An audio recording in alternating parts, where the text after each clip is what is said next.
لما بتتعرض في حياتك لمواقف كتير مؤلمة بتوجعك وتأثر فيك، ولما بتعمل كل حاجة حلوة للي حواليك وما تتقدرش،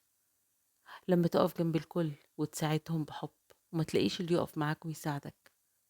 لما تقع وتقف وتتعب وتخف ومفيش حد يحس أصلا إنك وقعت أو تعبت، لما دموعك تحبسها جوه عينيك وتمنعها إنها تنزل علشان محدش يحس إنك موجوع ويبان عليك ضعفك، لما يبقى الحزن مالي قلبك لكن مضطر تضحك وتتعايش طبيعي علشان ما تعكرش على اللي حواليك أيامهم،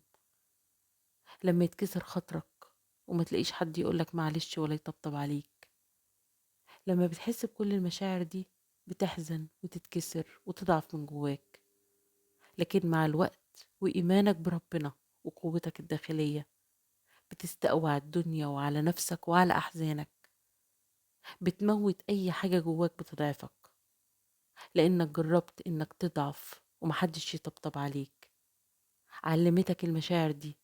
إنك تكون أقوى من كل أحزانك، علمتك تقف على رجليك وما تطلبش مساعدة حد ولا تظهر ضعفك لحد، علمتك إنك ما تنتظرش حاجة من حد ولا تستغرب من ندالة حد،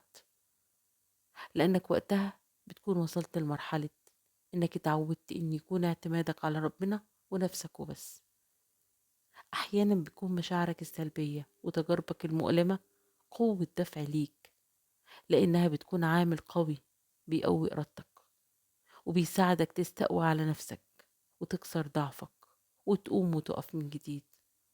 وانت من جواك مش بتقول غير يا رب. قال تعالى: ومن يتوكل على الله فهو حسبه. صدق الله العظيم.